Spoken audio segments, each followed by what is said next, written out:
Hi there, this is Law Prepper here, and today I'm talking about prepper madness. I'm in a discussion back and forth with different ones about different things and different reasons. From talking about hating everything to seeing the boogeyman around every corner, zombie apocalypse. If you've checked out any of my videos, you know that I've got a wide range of subjects that I discuss different things. But prepper madness is where we really lose focus. And I think I did talk about that at one point, but losing focus is another thing. But prepper madness is when you really go past that losing that focus point. When you have let all of this become so much a part of your life that, try to put it in a nice way, the crazies is what they call them. Basically crazy. The nut jobs, the lunatics, the ones that short a few decks is how they put it, basically running around in military. You see some of them, there's a few of them out there. Everything they wear is military. I mean, camouflage this, camouflage that. They got their military stuff.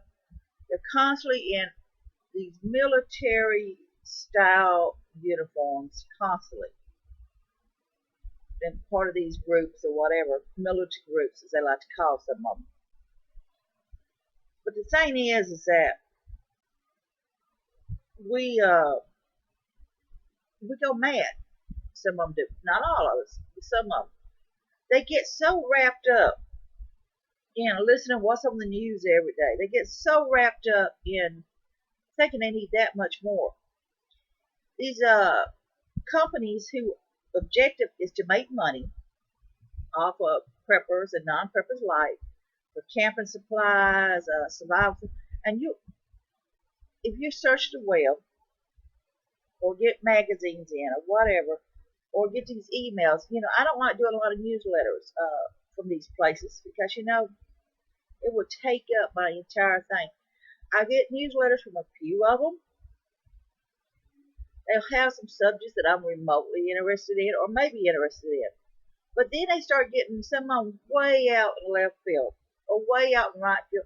So they're feeding these paranormal feelings of some of these people. They're increasing their fear to buy more of the products in order to have them on hand.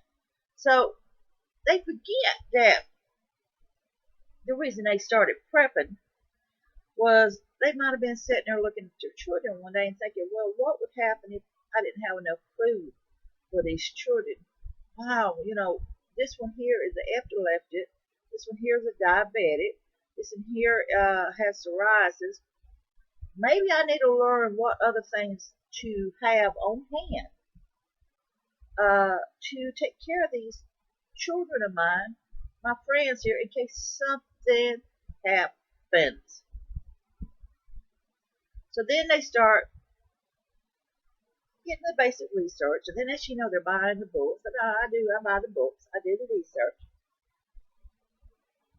But then the fear begins to grow. And we all go through the stage. We go through the stages, and I'll talk about in another video the stages that we go through. So they start doing this. First, it's kind of like, okay, man, I got to get on board. That 9/11 thing just shook me up. Hurricane Katrina got me upset. Hurricane Sandy got me upset. Oh, those massive earthquakes overseas. Wow, I've got to do something. All this unrest on the news, I got to get something done. And you'll go out and you'll buy things you don't even need because they say that you need them. They're feeding on your fear. Most preppers, after they get through this initial phase, they start to go step back, go, whoa, what am I doing? I've got too much of this crap. I don't need all this. I don't need all this at all. And they tone it down, and they get back to the basics. But unfortunately, there's those that does not do that. They continue to let their fear control them, or it becomes a obsession. It's just like a collection. You've heard where people's had these huge collections of millions and millions and millions of this and millions of that. It's a obsession with them. They live for that next piece. And that's what happens to a lot of the preppers. They live for the next thing. They put everything else on hold. They'll go to the gun range, practice their guns. They'll go on survival trips, practice their survival. They'll go barricade their house up. They'll buy materials for the house to barricade the house up. They get prepper madness. So then you got people will say, "Hey, come on over for a cookout." Well, I can't. I'm not able to come because they're passing up that cookout because they feel like they have to take and do something prep every day and 24/7. They just constantly feel they need to do this 24/7. So prepper madness can take a hold of a person, and you can go overboard on it, just like anything. The Doomsday Prepper, I always talk about it.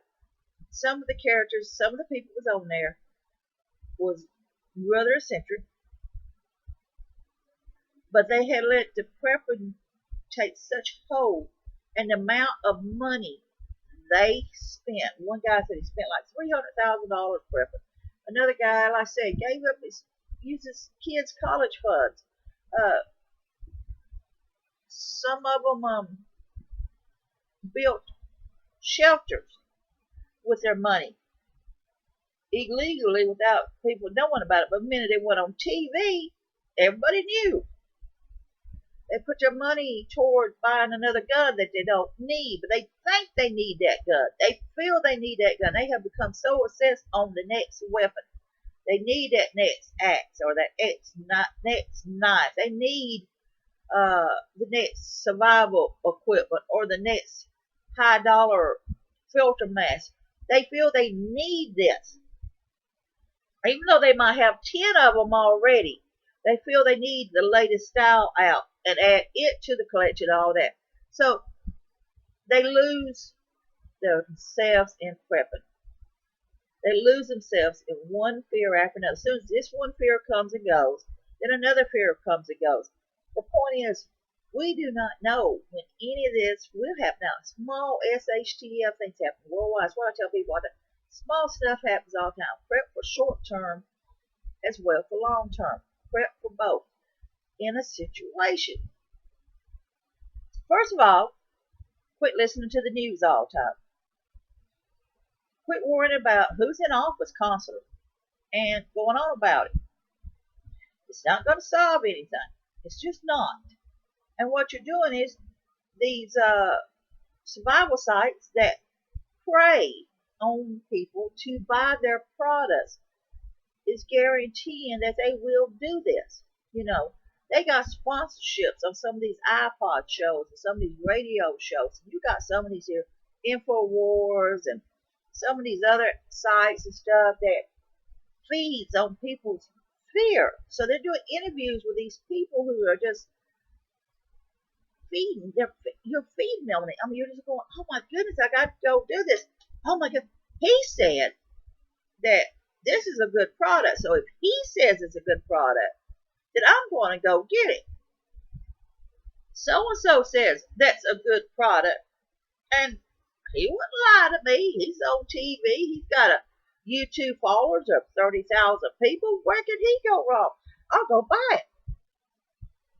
He says, she says, oh my goodness, you mean they weren't in the military at all?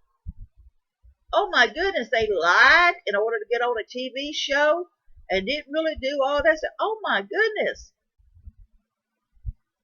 But that's okay. It's okay because I still believe in that person. I got faith in that person. I still believe in that person. And that person done got you to go out and buy all these products that this person is sponsoring. Even though that person got their hand caught in a cookie jar. You're still going to follow that person. Yeah, I still believe in that person, even though they lied. So they get wrapped up in it. They they miss out on what's around them. Prepper madness. They miss out on everything. They shut themselves off from their friends and family because they're so wrapped up in the prepping thing.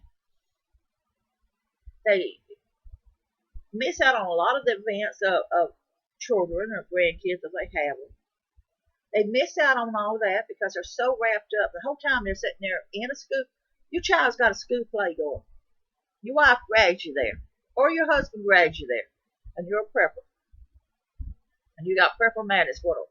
You're sitting there while your child's up to the stage on play, and your spouse or whatever's recording. You're sitting there thinking, man, let me get my book. Oh, the whole time you're thinking about prepping. You're not thinking about your child up on stage, or your grandchild on stage, or your great grandchild, or your nieces. You're thinking about what you need to prep next. You're thinking about that. Prepper madness can be dangerous. There is a limit. You need to learn to step back and breathe. You do not need to be tying $300,000 up in prepping.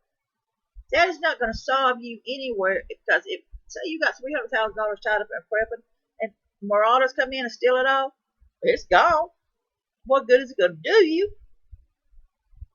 The thing is, a lot of them, they tie up their money and all this stuff, but then they don't have the knowledge of living off the land, none at all. Most of them just like, stocked up on food and supplies. They don't know how to can. Some of them don't even know how to can. You'll see some of them prepper chefs showing them on YouTube different things of all this ranch dressing and cereal and all this stuff. But that's not really logical prepping on it, as far as I'm concerned. As long as they keep their stock rotated, they rotate their stocks out and stuff. A lot of short term stuff. But they've gotten so wrapped up in it that they're setting aside everyday life. They're not living anymore. They're living to prep. They have gotten prepper madness. And when that prepper madness controls you, all you can think about is doing that 24/7. If you got a spouse in a relationship and that spouse not prepping with you, or if they are, that's all y'all begin to think about. You get rid of everything you love. You sell this off. You sell that off. You sell this off. So you can prep. You quit doing the trips you used to do because you're in fear of being too far away from your home.